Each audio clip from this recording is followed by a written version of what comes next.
Hello and welcome back to our YouTube channel genius mind. और आज की इस वीडियो में हम स्टार्ट करने जा रहे हैं क्लास 9th का प्रैक्टिस सेट 5.2 का क्वेश्चन नंबर 3। इसके पहले की सारी वीडियोस अपलोडेड हो चुकी हैं, तो अगर अभी तक आपने वो वीडियोस नहीं देखे तो मेक श्योर आप उन वीडियोस को देखकर अपनी प्रिपरेशन को और स्ट्रांग बना रहे हैं। तो चलिए क्वेश्चन के साथ स्टार्ट करते हैं। देखो क्वेश्चन में क्या बोला है, G is the point of concurrence of the median. ध्यान देना भाई, यहाँ पर आपको क्या बोला है, मीडियन बोला है।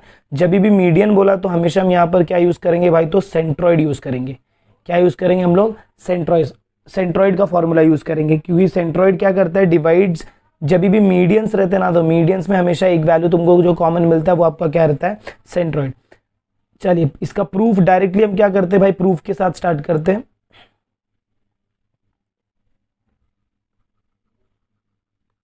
प्रूफ दैट, ये एक तो प्रूफ एक कॉमन ही है। क्या प्रूफ कर रहे हैं हमको, क्वाड्रिलेटरल जी ई, ये इधर ही मार्क कर देता हूँ, E F is a parallelogram. सबसे पहले क्या करेंगे, देखो लिख देगा point of intersection of segment E F and G H B P.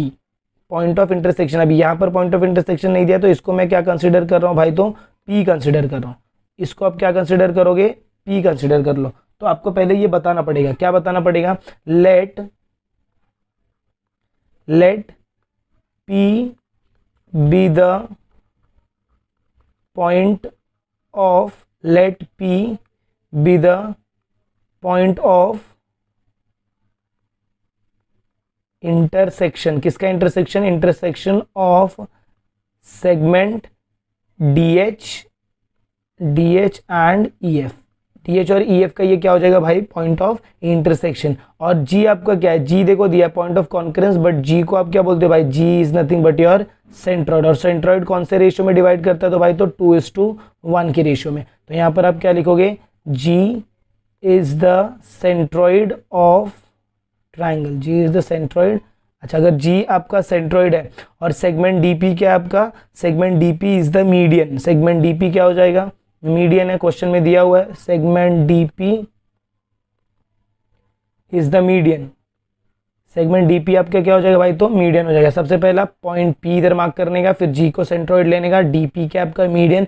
Median के ऊपर अगर G आ रहा है तो फिर क्या हो जाएगा भाई, P is the mid point, P is the mid point of segment EF। Segment EF का ये क्या हो जाएगा, मिड पॉइंट हो जाएगा। मतलब आपने ये बता दिया कि ये मिड पॉइंट है और ये जो आपका लाइन है, ये लाइन कौन सा है भाई, तो मीडियन है।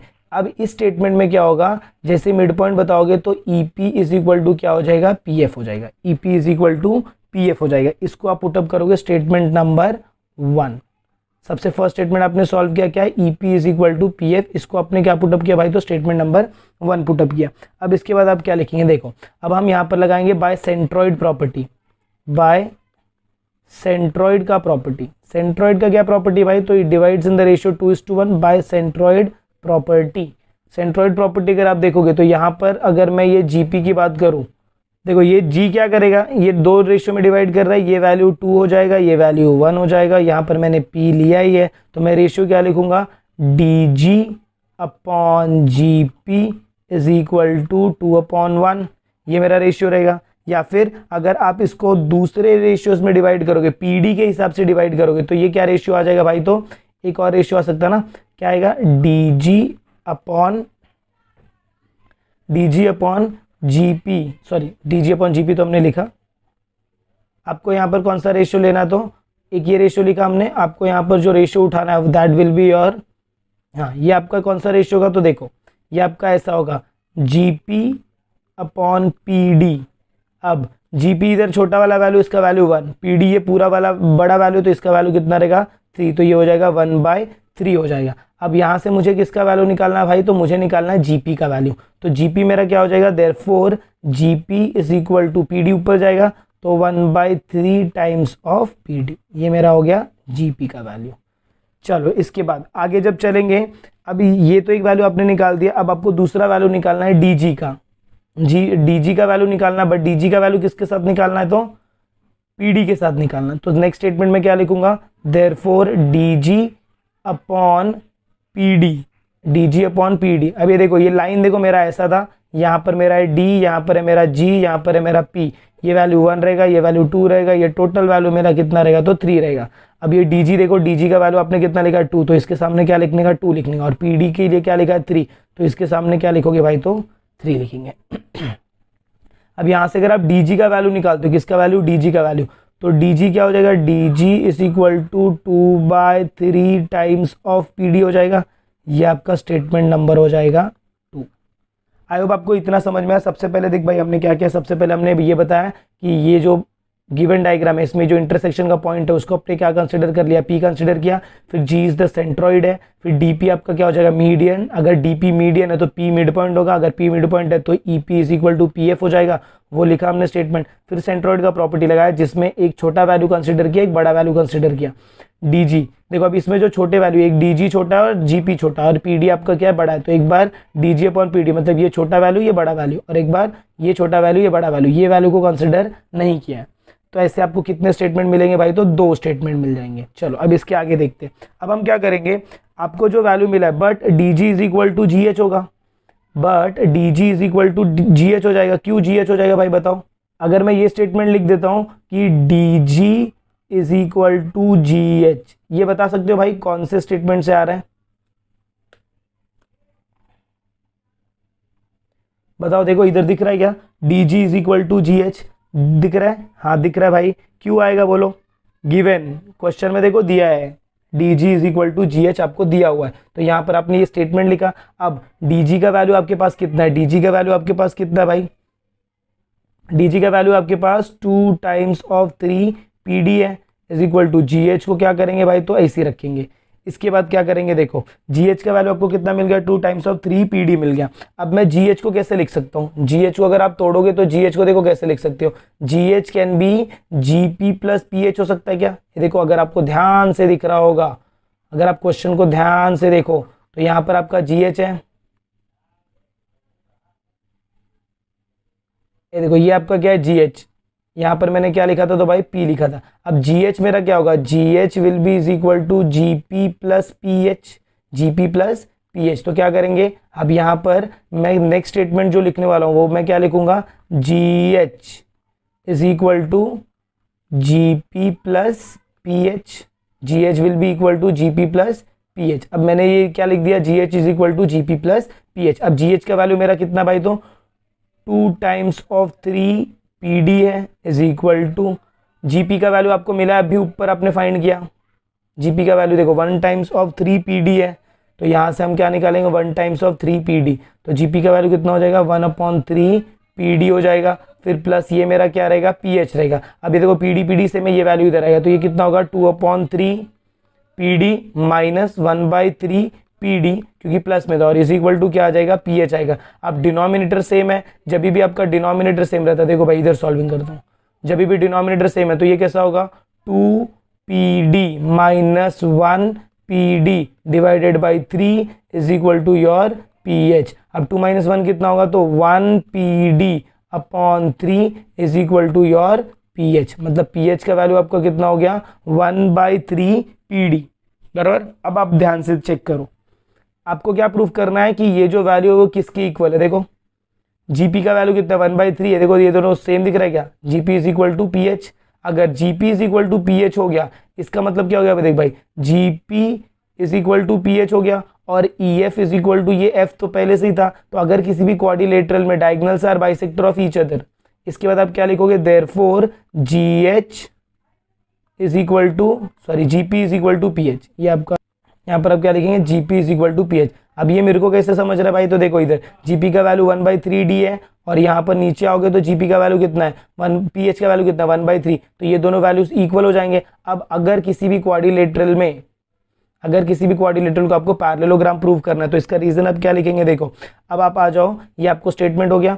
अब आप नेक्स्ट स्टेटमेंट क्या शुरू करेंगे, देखो अब क्या लिखेंगे, in quadrilateral GEHF, in quadrilateral GEHF segment, पहला सेगमेंट क्या इक्वल था, segment EP, segment EP is congruent to segment PF, इसका स्टेटमेंट नंबर क्या रहेगा तो 1, और इसको अब क्या पुटअप करोगे स्टेटमेंट नंबर 2। फिर यहाँ पर क्या लिखोगे, segment GP is congruent to segment G P H, ये हो जाएगा स्टेटमेंट नंबर 2। देयरफॉर आप क्या लिखेंगे, देयरफॉर फ्रॉम 1 एंड 2, ये दोनों वैल्यूज इक्वल हो जाएंगे, फ्रॉम 1 एंड 2, या फिर आप ये फ्रॉम 1 एंड 2 नहीं लिखेंगे तो भी चलेगा, डायरेक्टली आप क्या लिख दो यहाँ पर, देयरफॉर क्वाड्रिलेटरल, देयरफॉर आप क्या लिख चिपका दोगे भाई, यहाँ पर आप क्या लिखो, therefore quadrilateral GEHF, therefore quadrilateral GEHF is a parallelogram, is a parallelogram. और इसका रीजन क्या आएगा भाई, तो इफ, इसका क्या आएगा, if diagonals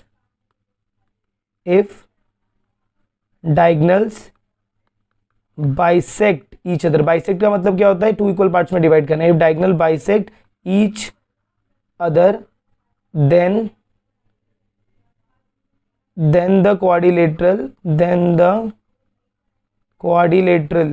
is parallelogram। 3 question हमने सॉल्व किया। पहला क्वेश्चन जो हमने सॉल्व किया था भाई वो हम उसमें हमने क्या यूज किया, साइड। सेकंड क्वेश्चन हमने जो सॉल्व किया उसमें यूज किया हमने एंगल। और ये जो थर्ड क्वेश्चन है इसमें हमने क्या यूज किया भाई, तो डायगनल्स का यूज किया है। तो सबसे पहले हमने बताया मिड पॉइंट बता के हमने EF is equal to PF बताया, फिर हमने सेंट्रॉइड प्रॉपर्टी लगाई, सेंट्रॉइड प्रॉपर्टी लगा के हमने क्या प्रूव किया भाई, तो ये स्टेटमेंट प्रूव किया, that is your GP is equal to PH। ये स्टेटमेंट मेन था। दोनों स्टेटमेंट प्रूव करते फिर मैंने क्या लिख दिया, क्वाड्रिलेटरल लिखा, क्वाड्रिलेटरल पैरेललोग्राम, रीजन दिया diagonal bisect each other, then the quadrilateral will be your parallelogram. तो आई होप आपको इतना पार्ट समझ में आया। Please take a note of. चलिए देखिए क्वेश्चन नंबर 4 पे जब मूव ऑन करेंगे, अब ये भी थोड़ा सा इसमें भी प्रॉब्लम होगा। इसमें आपको एंगल्स को यूज करना है to prove the quadrilateral is a parallelogram. और वो भी कौन सा एंगल भाई, तो अपोजिट एंगल। यहाँ पर आपको पैरेललोग्राम नहीं प्रूव करना है, यहाँ पर आपको प्रूव करना है, prove that quadrilateral found by the intersection of angle bisector of all angles of parallelogram is a rectangle. Rectangle prove करने के लिए सबसे बेस्ट एग्जाम्पल है कि अगर आपको रेक्टेंगल प्रूव करना है तो प्रूव कर दो उसके सारे एंगल्स कितने भाई, तो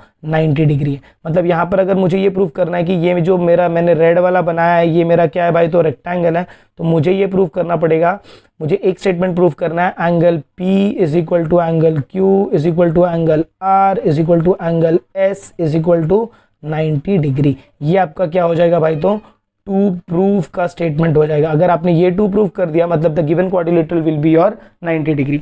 चलिए अब डायग्राम को जरा थोड़ा और अंडरस्टैंडिंग में लेकर आते हैं। आपको एक चीज तो यहाँ पर दिख गई। अब सेकंड चीज यहाँ पर ये देखिए, अब ये वाला जो एंगल रहेगा, ये वाला जो एंगल रहेगा ये आपका इसके इक्वल रहेगा।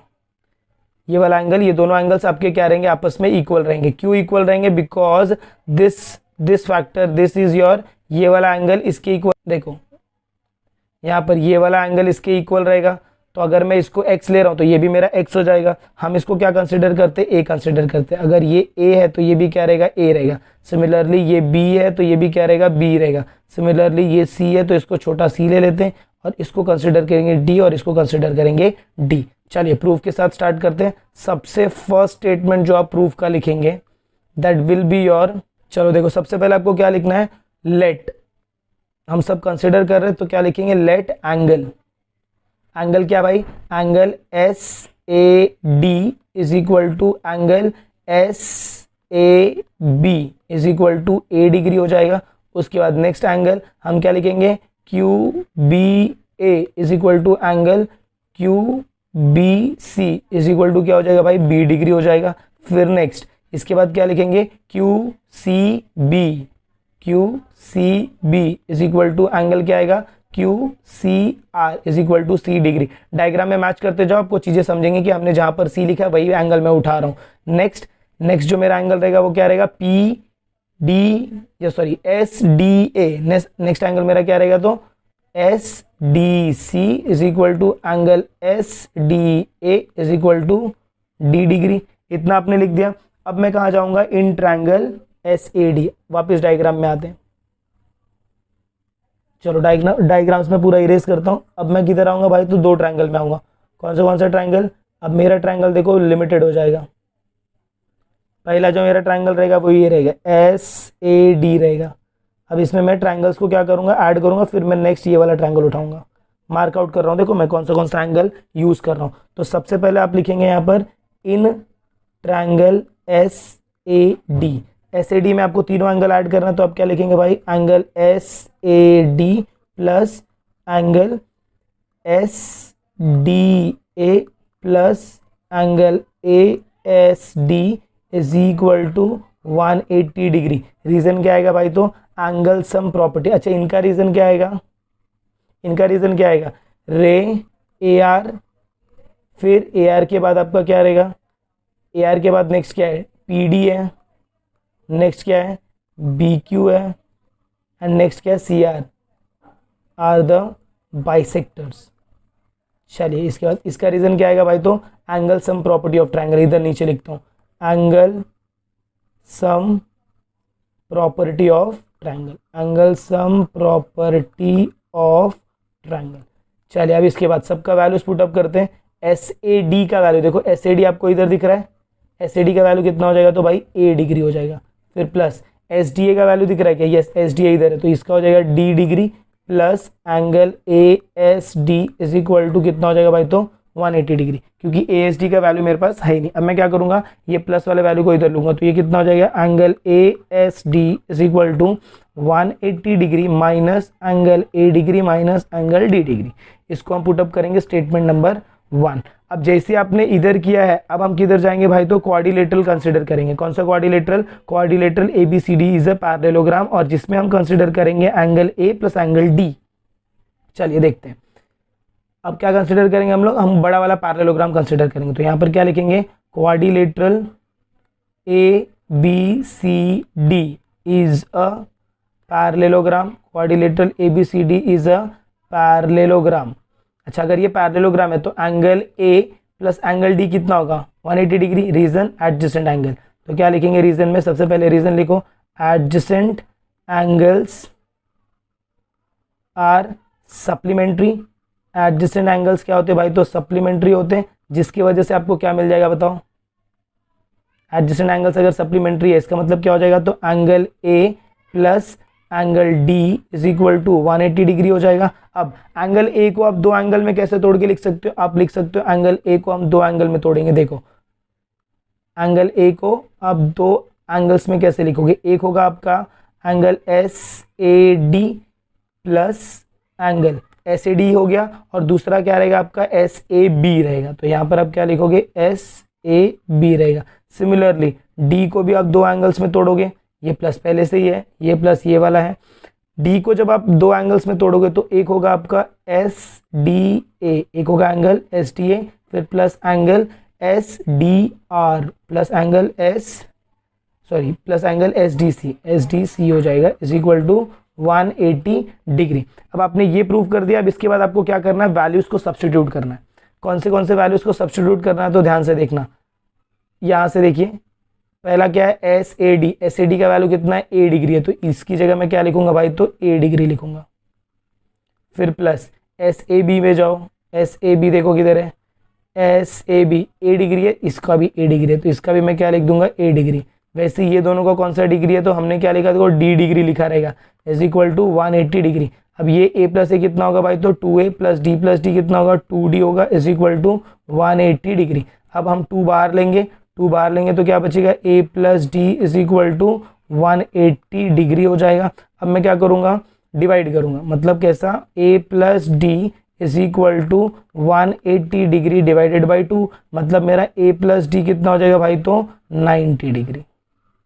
आई होप आपको इतना समझ में आया कि मेरा A प्लस D कितना हो गया, 90 डिग्री। अब मैं किधर लिखूंगा, इसको मैं पुटअप करूंगा 2, स्टेटमेंट नंबर 2। अब स्टेटमेंट क्या लिखेंगे, सब्स्टिट्यूटिंग 2 इन इक्वेशन 1। इक्वेशन 1 क्या था मेरा, देखो इक्वेशन मेरा 1 ये था ना, angle ASD is equal to 180 degree minus A degree minus D degree. अब इसमें से मैं क्या बाहर लूंगा भाई, तो माइनस बाहर लूंगा। जब मैं माइनस बाहर लूंगा तो ये कितना हो जाएगा, 180 डिग्री माइनस ये कितना हो जाएगा, A डिग्री प्लस ये D डिग्री, माइनस बाहर लेते ये प्लस में हो जाएगा।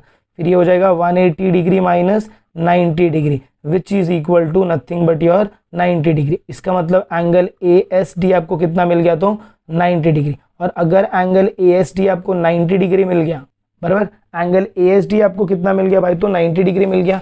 अब अगर ये 90 डिग्री मिल गया तो angle ASD is congruent to angle PSR। PSR। देखिए कैसे, ASD आपका किधर है, देखो ये आपका एंगल है ASD, ये हमको कितना मिल गया भाई, तो 90 डिग्री मिल गया। अच्छा अगर ये 90 डिग्री है तो ये एंगल भी कितना रहेगा, 90 डिग्री रहेगा। सिमिलरली आप ये भी प्रूव कर दोगे कि ये एंगल भी कितना है, 90 डिग्री। और अगर किसी भी क्वाड्रिलेटरल में दो एंगल 90 डिग्री होते हैं तो उसके सारे के सारे एंगल्स कैसे रहेंगे, 90 डिग्री। अब आप क्या लिखेंगे, ASD is congruent to angle PSR। Reason क्या आएगा भाई, तो vertically opposite angle, vertically opposite angle से ये आपका क्या हो जाएगा, कॉन्ग्रुएंट हो जाएगा। Therefore angle PSR is equal to 90 degree. PSR भी कितना हो जाएगा भाई, तो 90 डिग्री। इसके बाद आप क्या लिखेंगे, सिमिलरली, आप क्या लिखने वाले हैं, सिमिलरली वी कैन प्रूव दूसरे एंगल्स। दूसरे एंगल कौन से भाई, तो similarly we can prove angle SPQ। Diagram में देखो SPQ is equal to 90 degree. Diagram की अगर बात करें तो SPQ की इधर है, देख भाई इधर है SPQ, इसको भी आप 90 डिग्री प्रूव कर सकते हो। सिमिलरली वी कैन प्रूव ये भी एंगल आपका 90 डिग्री हो जाएगा। मतलब आप क्या कर सकते हो, आप ये सारे के सारे एंगल्स को 90 डिग्री प्रूव कर सकते हो। क्या बोला मैंने आपको एट द एंड में, कि आप ये सारे के सारे एंगल्स को आप क्या प्रूव कर सकते हो भाई, तो 90 डिग्री प्रूव कर सकते हो। और अगर किसी क्वाड्रिलेटरल में सारे एंगल्स आपके कितने होंगे, 90 डिग्री होंगे, then the given quadrilateral will be your parallelogram. तो similarly we can prove SPQ is equal to 90 degree. इसके बाद नेक्स्ट को एंगल कौन सा आएगा, angle PQR। Angle PQR is equal to 90 degree. इसके बाद नेक्स्ट एंगल कौन सा आएगा, angle SRQ। Angle SRQ is equal to your 90 degree. Therefore अब आप क्या लिखेंगे, in quadrilateral PQRS, in quadrilateral PQRS angle P is equal to angle Q is equal to angle R is equal to angle S is equal to 90 degree. अब अगर ये 90 degree है, therefore आपका quadrilateral क्या हो जाएगा भाई, तो rectangle. Therefore quadrilateral PQRS is a rectangle. ये क्या हो जाएगा भाई, रेक्टेंगल। और इसका रीजन क्या आएगा, तो भाई बाय डेफिनेशन,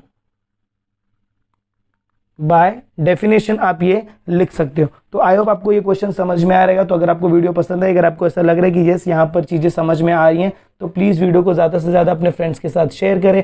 चैनल पर नए हो तो चैनल को सब्सक्राइब करना ना भूलें। मिलते हैं अगले वीडियो में कुछ ऐसे नई कंटिन्यूएशन के साथ। तब तक के लिए have a good day and take care.